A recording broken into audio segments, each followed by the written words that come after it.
All right, we're going to the fourth inning, and it will be hitters 3, 4, and 5 for RKR Dial-A-Phone. Dan DePiro, Rod Cormier, and Bruce Noble.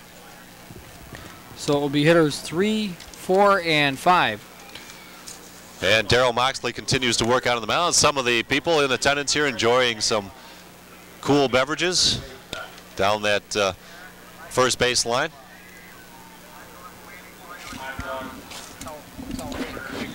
Take 2 hits away from Escrow and give each team an error. They only have 2 hits. And you see the catcher, Mike Vanderlip. Escrow's only got 2 hits and an error. Getting some changes in our scoring for the game to make sure they're accurate to you viewers at home. Well, once again, the Eden Corn Festival drawing thousands of people and really dodging the rain bullets here. It's been raining all around Western New York for most of the day, including yesterday, but once again, blessed with good weather here, and people really appreciate it. Did you hear that? Plenty of good food. If you've never been down here, you do want to make the trip first weekend or 2 in August. Well, that was a big inning for RKR to escape that damage. Runner at second and 1 out. They couldn't catch it. RKR needs a base runner is what they need. They've only had 1 thus far in the ball game. That came on the single by Rich Borowski. Excuse me, they had a walk and then an error last inning. This is DePiro who took a 3rd strike. 2-0 the count here.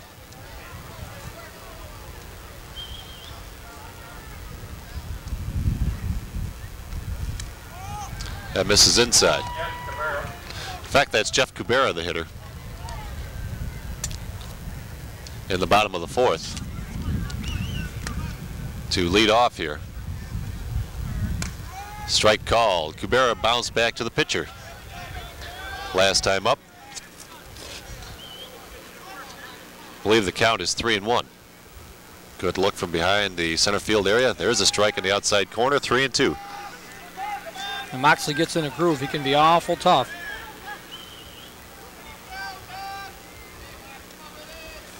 We're in the bottom of the 4th inning. Ball 4, so Kubera draws a walk. Looked that one all the way into the glove.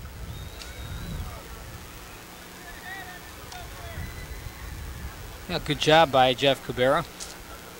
Joe Hannon, that's correct. Remember, Joe Hannon popped to Chuck Smith, and Smith made an error on the foul ball, and then Joe Hannon proceeded to make the last out of the 3rd inning. That's where we got a little confused. And Kubera walked to start it off here in the 4th. And there's a bunt put up in the air. Great diving attempt. He held on to it. Yes, what a play by the catcher, Mike Vanderlip. And we talked about his youth. And there you see his youthful presence demonstrated. That ball, an impossible play on the sacrifice bunt attempt. Watch it again. Well, he'll catch this ball in foul ground. Turn over, hang on to it. Thin guy rolled over like an acrobat. He made a nice defensive play. 1 out. This is Rod Cormier, who popped out to the shortstop his last time up. Pitcher versus pitcher. Bouncing ball. It's a dead ball. They throw, and they've got him, yes. Moxley had trouble getting it out of his glove, and there are 2 down. Rod Cormier had trouble getting down the first baseline. That ball was a slow tapper that the pitcher fielded, then Muff still picked it up and threw Cormier out by at least a couple of feet. I don't know if Rod was watching the ball, if he got a late start. He very well might have been, because he should have made it. Moxley first didn't get to the ball quickly, and secondly bobbled it out of his glove. Still got him easy, too. That brings up the number 5 hitter in the order, Bruce Noble, who struck out swinging his last time up.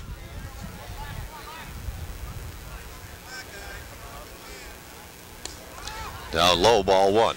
See who the veteran coach is at first base there? Don Gallo. Don Gallo, the veteran coach there at first base for the Escrow team.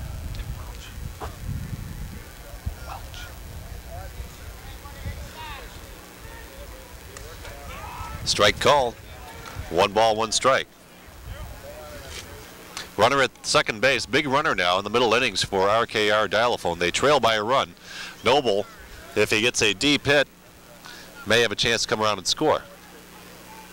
The runner from second. He laid off of it. No, they say. Oh, that's, excuse me, Frank, that's Tim Welsh at first base. Don Gallo, the veteran first base coach for the Escrow team. Tim Welsh is out there right now for RKR. And they might use Tim's bat in here, that left-hand hitter. There's Tim tipping his hat to us. Bouncing ball, it's a tough play for the shortstop. The speedy runner up the line, and they will get him. Nice play there by Jay Whitesell over to Chuck Smith to end the rally here for RKR Dial-A-Phone in the bottom of the 4th inning. No runs, no hits, no errors, 1 runner left on base after 4 full innings of play. Look at this great softball action. On Adelphia Cable, the best softball you'll ever see comes on Adelphia, men's fast pitch. And we're pleased to bring you this coverage once again. Well, I'll tell you, we said at the start of this broadcast that it would be a potentially low-scoring game, and 1 run could be the difference.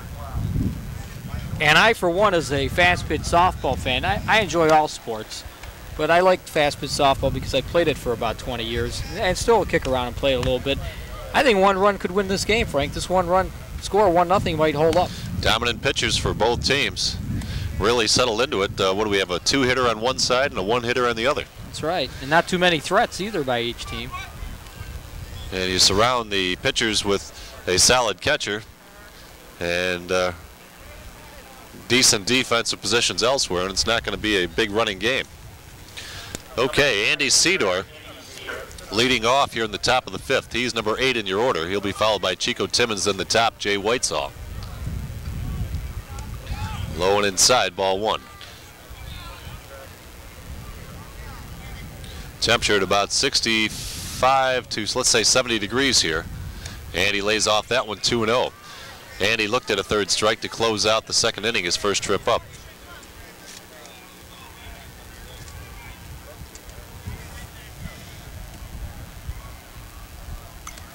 A little ahead of that one and bounce it back to the backstop. 2 balls and a strike. Well, this is a good preparation game for Don Esposito's club, preparing for that Mid-Atlantic Major Tournament. Well, Don's a very, very, very tough competitor. 3-1 the count. Don loves to win. Sometimes a little too tough, Don. He gets carried away with himself. Well, he knows it too, though. Isn't that something? He does recognize that he does get carried away. He just hasn't controlled it yet. Oh, he looked at that pitch, and there was a little bit of an off-speed pitch. But anybody that tries hard at their job or sport, you got to give them credit. Yeah, comes to the game to play every time. Full count. Popped up. Infield ball now drifting into the short outfield area is Joe Hannon, and Rich Borowski was on his backside. And I'll tell you what, had an example earlier in Little League where we had a couple of players that, a second baseman, in fact, backing up, and the outfielder did the perfect thing. He came up, backed up, it bounced off the second baseman's glove. Never drops it, but he dropped this one right into the glove of the center fielder. That could happen. So you rarely see that, but there is some method and madness to backing up on every play. Chico Timmons, who tried to put a bunt down and actually popped it up towards 3rd base and was out in his first attempt. Lips this one down left field line, and Borowski in foul ground has him played perfectly.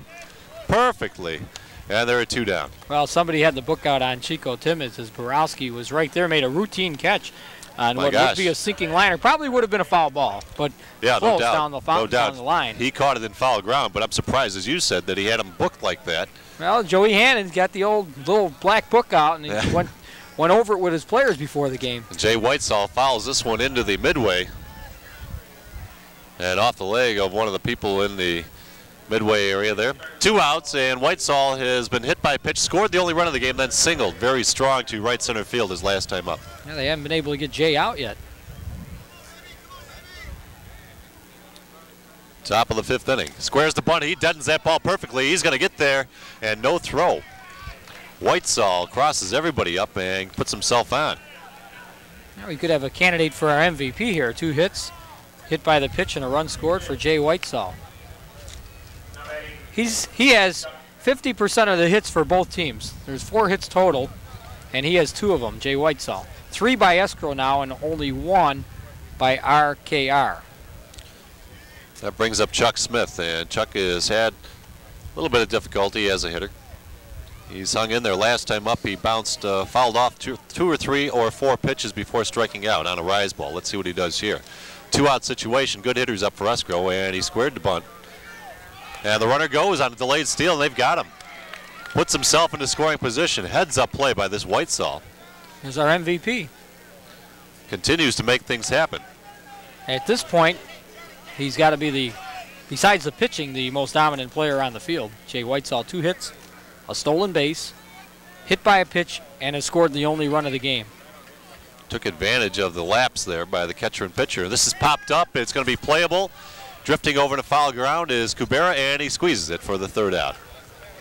In the top of the 5th, no runs, 1 hit, no errors. A stolen base and 1 runner left. We'll go to the bottom of the 5th. It remains Escrow 1, RKR nothing. Well, we've got a beauty going. Played only about 45 minutes. The game's almost over. Bottom of the 5th inning, we will be hitter number 6 in the order, Brian Murray, to be followed by the 7th man, Rich Borowski, who has the only hit of the game for RKR Dial-A-Phone, and Jack Ward, the number 8th man. And should any of those previous 3 get on base, there's a look at us in our broadcast location, it will be Don Woods. And what they need to do is, Frank, dial long distance to get back in this game. Really? RKR Dial-A-Phone. One of those 800 numbers or the 900 numbers? Well, you know, don't call those 900 numbers. Oh, no, I wouldn't do that. That's a no-no. Oh, no. Costs a lot of money, too. I found that out. That's a joke, folks. Bottom of the 5th.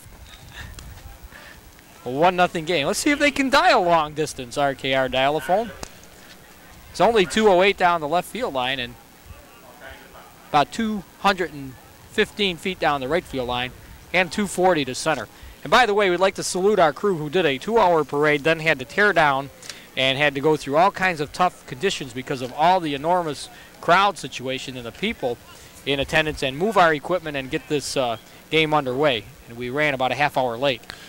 Swinging at a low pitch, new hitter up there. And at the conclusion of this at-bat for RKR Dial-A-Phone, we'll give you our entire crew. This is Brian Murray, who struck out swinging. He's the designated player in the ball game.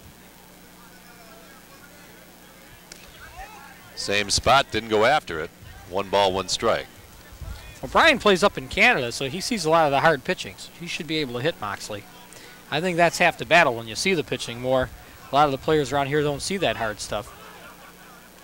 Same spot, looping ball to the outfield, and a great try by Whitesall, but he's not able to get there. Throw back behind the runner. Super effort by Whitesall. He gave it up to try and make the catch. Murray looking for a runner at first base. Tim Welsh, the first base coach, loosened up the try legs. by the Watch shortstop. Murray, and there's our MVP player. Whitesall can't get it in Hall. We'll throw it back behind the runner, trying to get Murray napping, turning first base. Chuck Smith took the throw there. And the runner coming in for Murray now is one of those substitute players off the bench for the RKR Dial-A-Phone team. Well, that's got to be John Bernardo, I guess. It apparently is. We recognize the names of all the other players. Squaring the bunt there was the hitter, Borowski. Borowski singled his last time up. Bernardo is the pinch runner. Well, they say John Bernard. Well, he's in position to tie this game. Let's see. Well, Rich Borowski, big fella up there. He can put one out of here and take the lead. Fake the bunt. Now the runner's going to throw down, and it's behind him.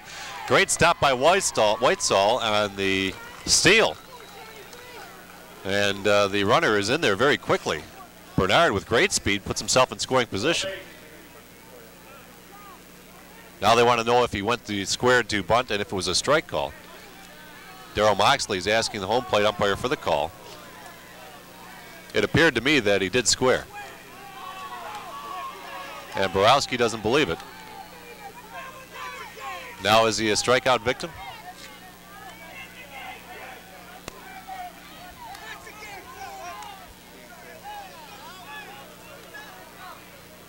John Hall, left fielder, says he's out. That should be 3 strikes. There's Moxley. Nobody apparently has the right balls and strikes count. Now a question from the third base coach to the home plate umpire, Mike Orlando. And Norb Schomfeld is down on the bases. Now the question is, did he go or didn't he go? I think he did go. I'm looking at it. I really didn't have a good look. That's Doug Caruana, the third base coach. But I wasn't sure what the count was either. You know, Doug's made a a terrific recovery there. He was an excellent fast pitch player, then had to give up the game for a while after a very bad accident he was involved in, a car accident. Now he's back on the playing field after a few years of not playing, and he's involved with this tournament team, RKR Dial-A-Phone. Borowski digging in. 2 strikes. Low and inside. Moxley doesn't seem like he's throwing that hard. He's moving the ball around. 2-2. His strikeout pitches evaded him. He hasn't struck any out in the 4th and now in the 5th. Down low again. I think we're at, well, check that. Now we're at 2-2. Looks to me like he's not throwing the same like he threw in the first 3 innings, Frank. He lost a lot of zip on his ball.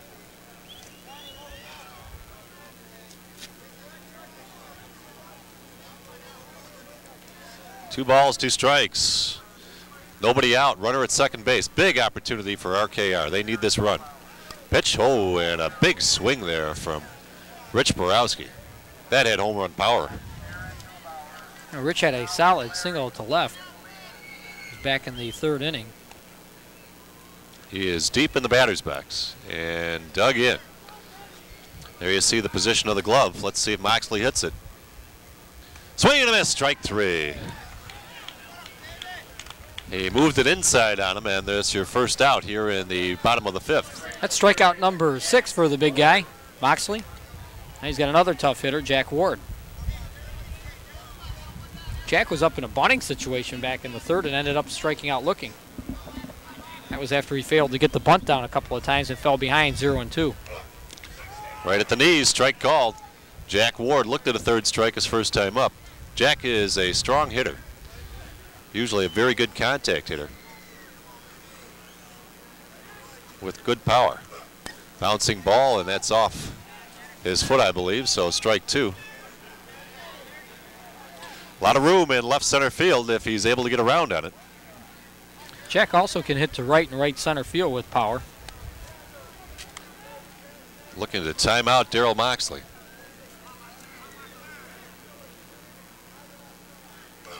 Bouncing ball back to the pitcher. They may have him at 3rd. Oh, he slid under the tag. He slid under the tag. Joe Padalino cannot believe it. The 3rd baseman. Let's look at the replay. And was he or wasn't he? Moxley took some time, Moxley though. took too long on this. He made a soft throw and is definitely under the tag. Close. Well, his hand definitely was underneath the tag. The tag made up in the rear portion of the back side, and his hand was far stretched out. Take a look again. You see his hand was in there. Mistake was by the pitcher. Once he fielded the ball and had the runner hung up, he should immediately threw the 3rd. We have a runner coming in now, Joe Woods, to run for Jack Ward. And Don Woods, who is a solid hitter, drew a walk last time up. You remember Don from slow pitch. He can lose a ball. This is obviously not slow pitch, but still an excellent player. Well, with speed on the bases, with Bernard over at 3rd, who already has stolen a base and showed good speed there, I wouldn't be surprised if they start the runner at first, Joe Woods, and try and force a play. Force Escrow to do something. Well, Escrow's got to think about that because with Woods up there with just 1 out, a base hit if his brother Joe is on second, they may score the 2 runs. Squares the bunt, and it's inside, ball 1. Well, they did not elect to send the runner from first, Joe Woods. I don't think it's a bad idea at all. Send the runners if they throw through to second, and Bernard should be able to score. 1 out, Joe squares, Don squares, and he slaps at the ball, trying to advance that runner and force a play. Now I'm a little bit surprised that he continues. Now Don Woods drew a walk back in the 3rd inning. They're more confident of him bunting in the run at 3rd than swinging away, apparently, because he's a good hitter. 1 ball, 1 strike, 1 out. Runners at the corners. Squares again. Gets the bunt down. Good bunt, 3rd baseman. Now they're going to try the play to the plate. The throw, they should have him. They look, they've got him. So a double play to close out the bottom of the 5th inning. As the throw goes to first from Padalino, the runner came in behind the play, attempted to slide. Vanderlip really does a job blocking the plate and books him to close it out. Well, the score remains 1-0 as a golden opportunity goes by the board for RKR Dial-A-Phone. They had runners at first and third with one out. Let's take a look at the replay. Don Woods will bunt this ball down the third baseline. Here it comes now. Padalino in on it. Will throw to first. Now watch Vanderlip. Here's the key play, blocking the plate, and the runner, Bernard, cannot reach the plate. And Mike, I've seen Mike Vanderlip do that before, Frank. You just can't get into the plate when he blocks it. He's such a good receiver. He's tough. He's stocky. He's built low to the ground, and it's impossible to move him. What do you think about that strategy, bunting Don Woods there all the way? And that was the intended play. Bunt it, make him make the play to first, and then the runner from third goes in. Myself personally, I think the way Bernard runs, they would have been better off stealing second base and drawing to throw. This is Mike Vanderlip opening it up the top of the 6th inning. Mike has played a good ball game defensively, obviously, with 2 great plays. And he's done the job also as he put a sacrifice bunt down in the 1st inning, then flew out deep to left field, or short left field in the 3rd. Mike can hit the ball with power. Oh, that's off the catcher's glove. And out of play. Good look at the pitcher, Rod Cormay.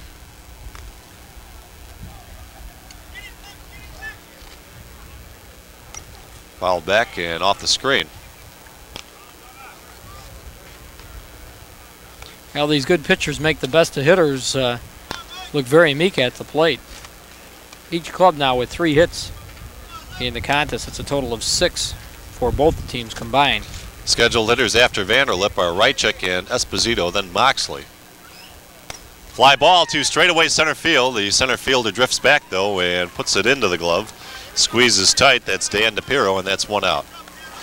Now the wind holding the ball up, the wind blowing in from left and center field. That ball not carrying and hanging up. DePiero an easy play. Here's a player that could hit a long ball and get it out of here in a hurry. Yep, Rychik takes his time up there as the hitter.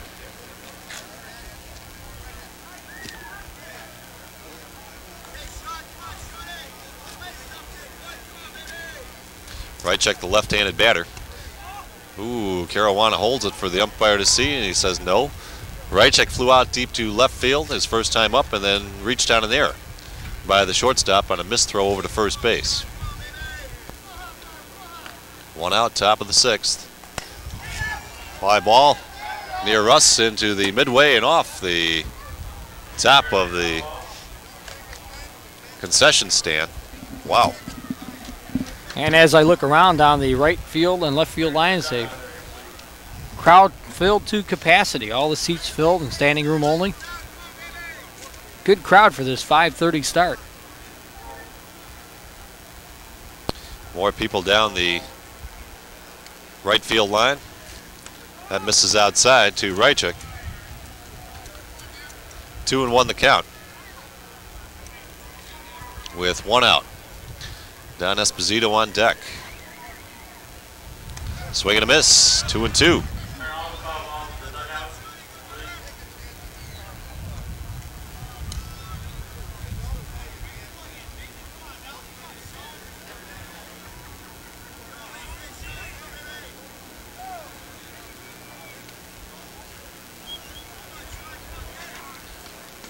Swing and a miss, strike 3, and he books him rather easily there. And that is strikeout number 4 through 5 2/3 innings of play here for Rod Cormay. This is Don Esposito. Esposito singled. He's had a good day at the plate and then sacrificed a bunt down. And nobody has been able to get Don out in the 2 games played. He was 2 for 2 against Sheer South and 1 for 1 here. Ball down low. Don has developed into a pretty good hitter in the last 5 years. That's inside, 2-0. I'd say he's one of the best hitters around as far as contact. Gets the bat on the ball against excellent pitching. Doesn't play the field a lot, though. Doesn't have to. Well, he's a manager, too, so that's double duty. Ripped up the middle and a tough play. He's got speed. The throw in the first baseman, Noble, was pulled off the base. I don't know why Noble didn't stay back on the bag, but I still don't think they had a play on Esposito, but you still have to have a piece of the bag. Attempt, yeah. Where was he going? What if Esposito, for argument's sake, stumbled, not only stumbles. Here, let's watch this play. Watch where Noble's going to take the ball. He's not. His foot's not even close. Now, what if Esposito, for argument's sake, misses first? He runs and jumps over first. Right. You know, and sometimes that happens. You don't tag the base. This is Moxley, swing and a miss, strike one on the rise ball. Moxley's 0 for 2, bounced to the second baseman and struck out. It's the 4th hit of Cormier.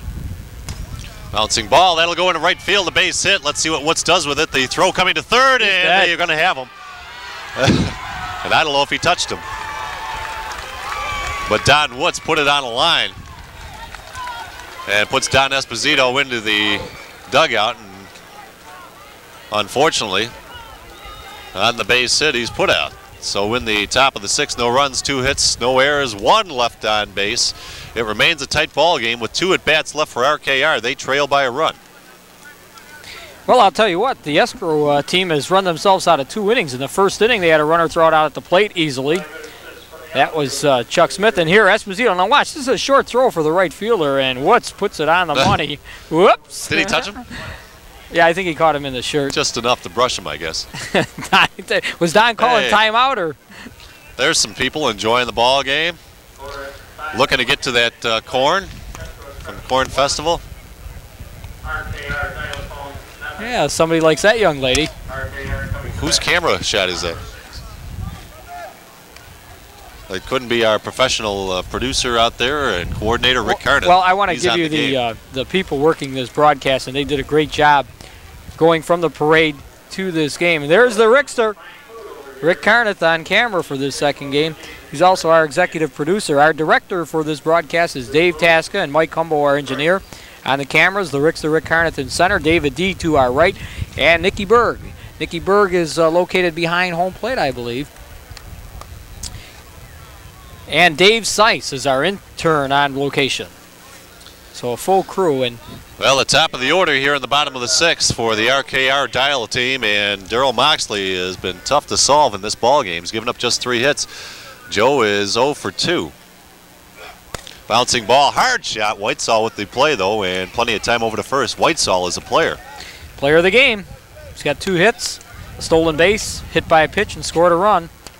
Made a good play there and made a nice diving try, remember, on that hit to left field off Brian Murray's bat. That brings up Jeff Kubera, who bounced to the pitcher and drew a walk. You know, I'm going back to Don Esposito. I think he made a major mistake there. You know, 2 outs, why turn at second and go for third? He was out by 20 feet. Oh. You know, I mean, you know, if you're not going to make it easily with 2 outs, why chance it? Give the next guy. At least give him a bat with runner in scoring position. That's true. Inside pitch misses to Kubera. Guess who was up next? John Hall. Oh, John Hall. Well, you don't want to take yourself off the bases, as you said, and I'm sure he'll take a look at the replay and recognize that. Well, there's 2 cardinal rules in baseball. It holds true for softball, too. You don't make the first out of an inning on a base running error, and you don't make the 3rd out of an inning on a base runner The 3rd one's a hard one to swallow, especially in a close game, because you always look back at it and say, if only, if you lose. Well, if they don't score, it's no big deal. Yeah, but if they do. If they do, then they'll look back to that play and say, well, especially if John Hall leads off the 7th with a line drive hit somewhere. You bet.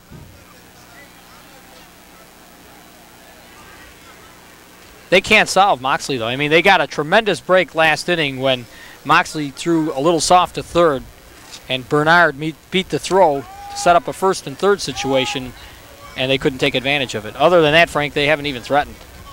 Well, Jeff Kubera needs to get something started here. Dan DePiero is on deck.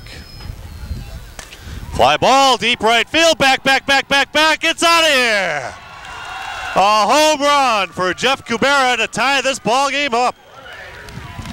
Hey, and RKR, dial a phone, just dial long distance. And it was an 800 number. It was a toll-free call. Woo! And Jeff Kubera, Adelphia Cables for you. Well, it took a while to solve the puzzle, but it has been solved as we are now into a tie ball game. And he got it. He got it good. Let's watch this one. Dial long distance. Andy Cedar ran out of room. I think if Andy got back to the fence, he might have had a play on that ball. I think he was surprised. You know, you play a whole game without a ball coming out there. the right fielder had gotten right back to the fence, as tall as he is, and reached up, he could have made that play. And that ties this game at 1-1. Bottom of the 6th, we might be here forever now. Little delay here as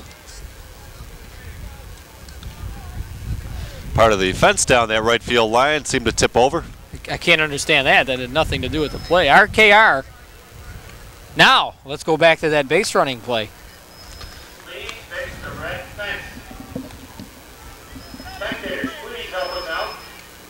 Look at that. They're asking the spectators to fix the red fence. Let's see if we get a shot down there. Who's fixing it? The little kids. The grown-ups won't help. Well, no, it's not that. It's right near the chain link fence. They want it to kind of tie back up there. Now, you know, the umpire, who's got enough headaches out here trying to make the calls, he's got to do the work. Yep. And somebody found the softball, though, which helps. They'll hand it right to the umpire. They threw it back. I see the young man has it in his hand. As an Astro fan, they threw it back like the Cubs games. Thank you, sir. Mark Schomfeld. The only problem I have with this is we're in the bottom of the 6th. It's 1-1. We might be here for a long time. It could be a 10-inning ball game. Could be a 20-inning ball game the way these pitchers throw. They do have lights also. Alert our fans at home. This is Dan DePiro. Strike at the knees. And you may be right about the speed of Moxley. Perhaps he's slowed down just a touch. Oh, definitely. Definitely. He's not throwing with the same velocity as he had started the game with. Rod Cormay's on deck. That's low and inside. A tough pitch to swing at. And he's in the hole now, 2 strikes, with the 1 out here in the bottom of the 6th inning. Rod Cormay will get his opportunity this inning with just the 1 out. He's on deck. Check swing, and that's off into the trees behind us. Please return the foul ball to the dugout. And Joe Hanna, the manager, told us that his team was ready, that they're on a roll. And it looked pretty bleak here going to the bottom of the 6th, down 1-0, but the 1-out home run by Jeff Kubera has tied it.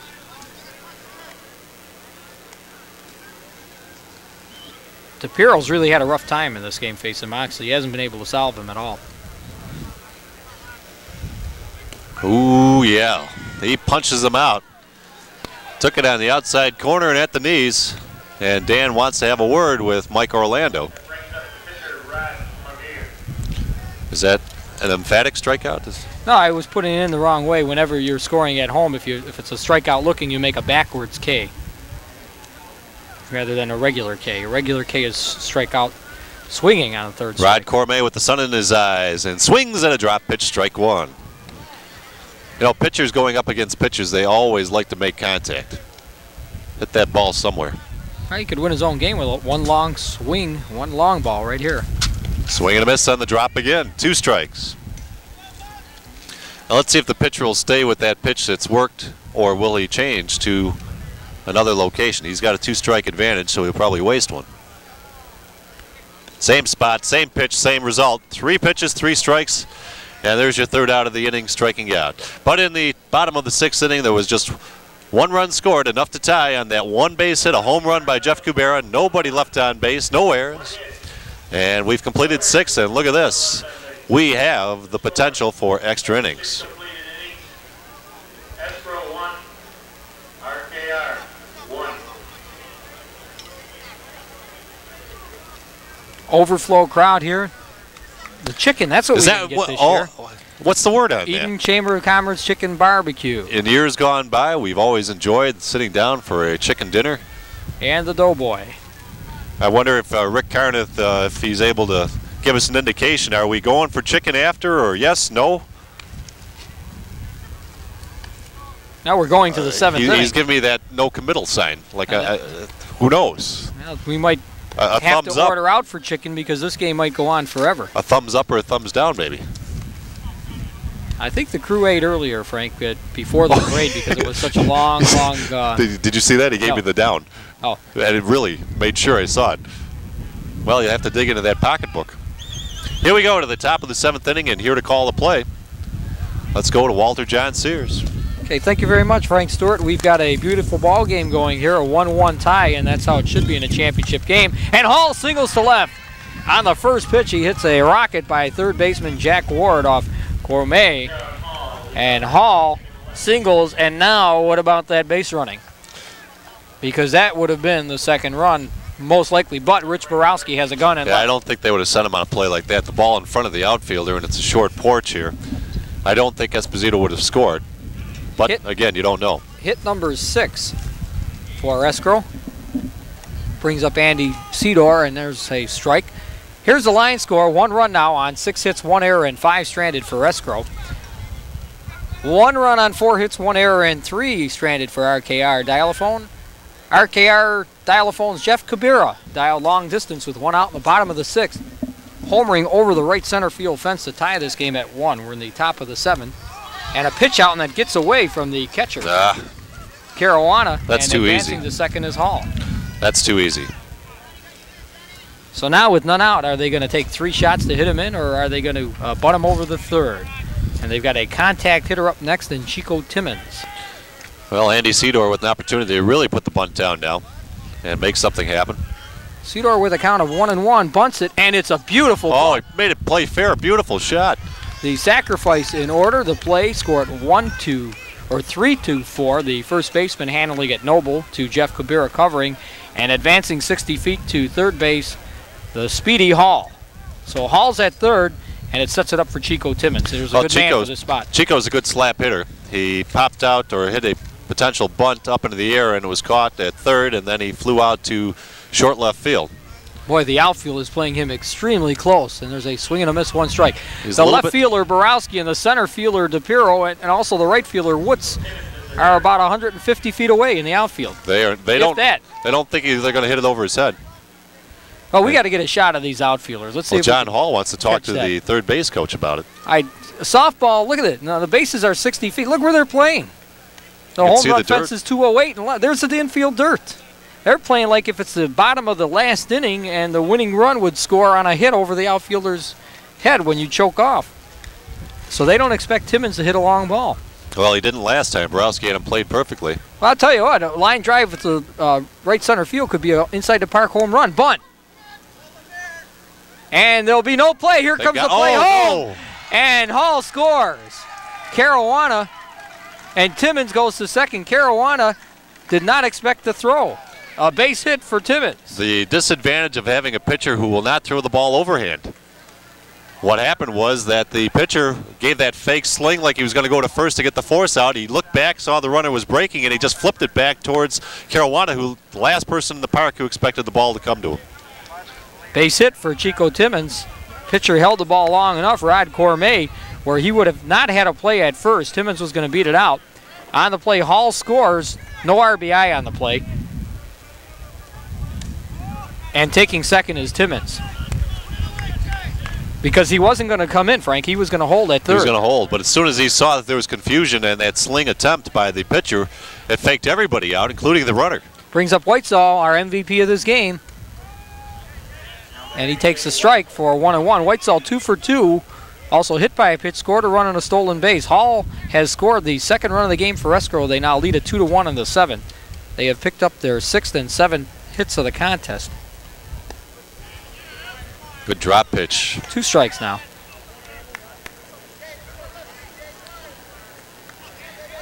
Well, I'll tell you what, the catcher in that situation, if we looked at it again, regardless if the pitcher throws underhand or overhand, has got to be alert and ready for that ball. He just wasn't ready.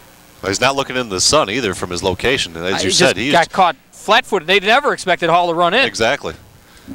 Hall maybe, well, we can review it 100 different ways.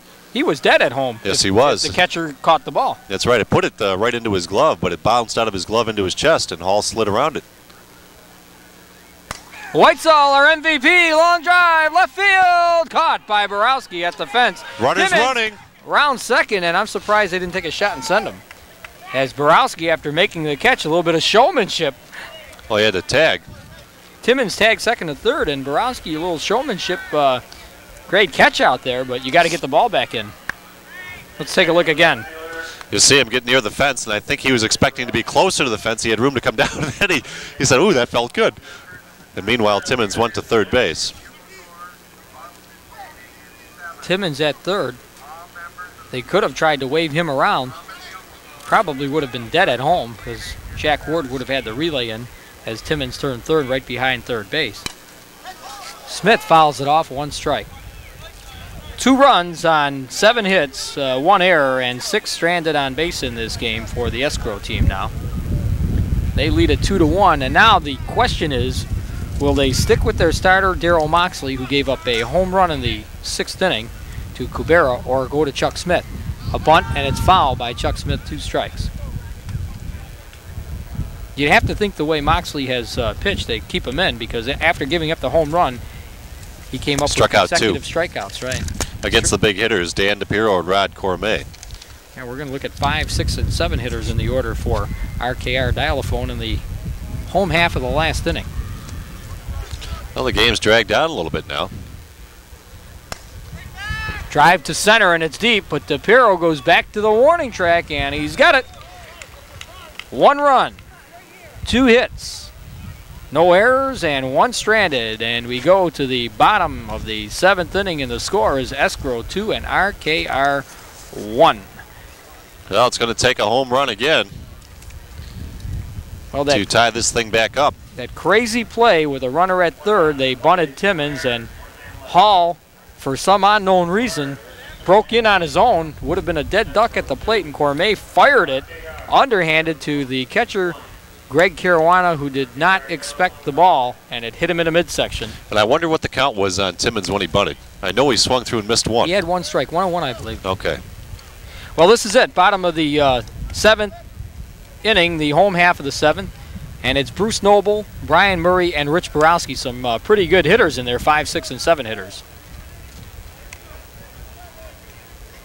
Noble will lead it off. He's 0 for 2. He struck out and bounced out short to first. And they're going to leave the big guy in there, Moxley, who has pitched 6 innings and has allowed 4 hits, 1 run, 1 earned run, 2 walks, and 8 big strikeouts. He sort of picked up that strikeout pitch again, Frank, with those 2 late strikeouts. Here's the book now on Cormier. 7 innings, 7 hits, 2 runs, 2 earned runs, 1 walk, and 4 strikeouts. Cormier will be the losing pitcher of this game if RKR Dial-A-Phone doesn't score and tie it up here in the 7th or win this game. So RKR Dial-A-Phone needs instant runs to try and stay alive or win the 1991 Eden Corn Fest Championship game. They trail 2-1. They need 1 to tie and 2 to steal this victory. Swinging a foul. 1-1. And Darryl booked Rod Cormier, I believe, on those 3 drop pitches, did he not?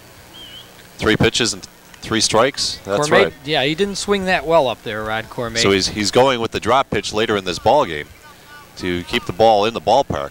Here's the 1-1 to Noble, and it's popped up. It's playable. Stays in play. Smith, great catch. He reaches over the fence and makes a terrific play. Smith, well, who had earlier dropped one in a similar play, made sure of that one. That's a big out.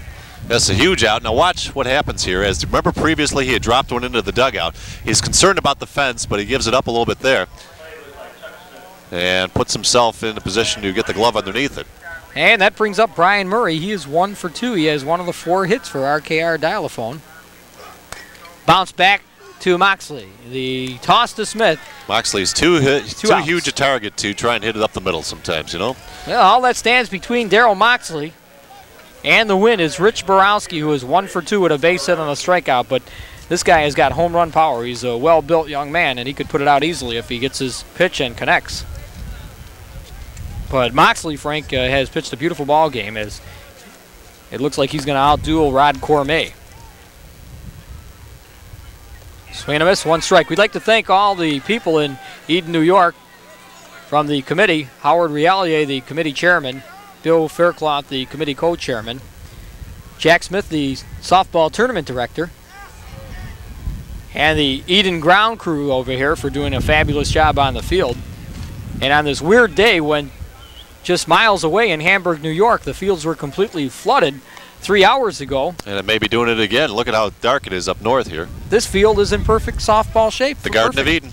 Perfect, right? Strike is called, 1-2. The 2 umpires did a fine job here. Yeah, Mike Orlando and Mark Schomfeld working this game. So 1 strike away from victory.